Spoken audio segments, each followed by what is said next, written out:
ನೋಡಿ, ಕಾಡಿನಲ್ಲಿ ಬೆಳೆದಂಥ ಒಂದು ಹೂವಿನ ಗಿಡ. ಇದರ ಹೂ ಬಿಡುವಾಗ ಮಾತ್ರ ಇದರ ಎಲೆಯಲ್ಲಿ ಈ ಬಣ್ಣ ಬರ್ತದೆ. ತದನಂತರ ಇದರ ಹೂವಲ್ಲ, ಈ ಎಲೆಯ ಹೂವಲ್ಲ, ಈ ಎಲೆಯ ಹೂವು ಈ ರೀತಿ ಇರ್ತದೆ ನೋಡಿ, ಎಷ್ಟು ಚೆಂದ ಇದೆ. ಆದರೆ ಎಲೆ ಹೂ ಬಿಡುವಾಗ ಮಾತ್ರ ಈ ಬಿಳಿ ಬಣ್ಣದ ಎಲೆ ಬರ್ತದೆ. ತದನಂತರ ಆ ಎಲೆ ಹಸಿರು ಬಣ್ಣಕ್ಕೆ ತಿರುಗ್ತದೆ.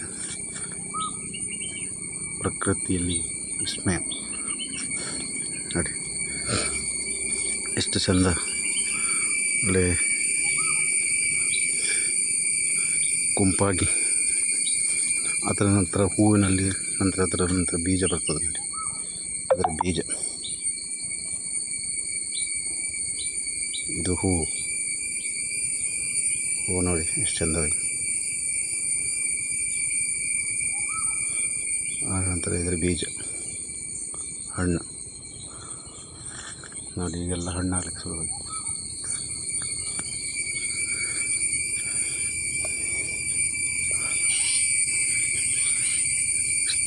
ಕಾಡನ್ನು ಎಷ್ಟು ಸುಂದರವಾಗಿಡುವಂಥ ಒಂದು ಸಮಯ.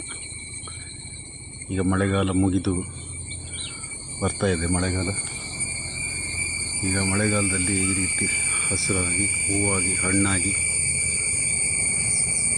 ಪ್ರಕೃತಿಯನ್ನು ಸುಂದರವಾಗಿಟ್ಕೊಳ್ತದೆ.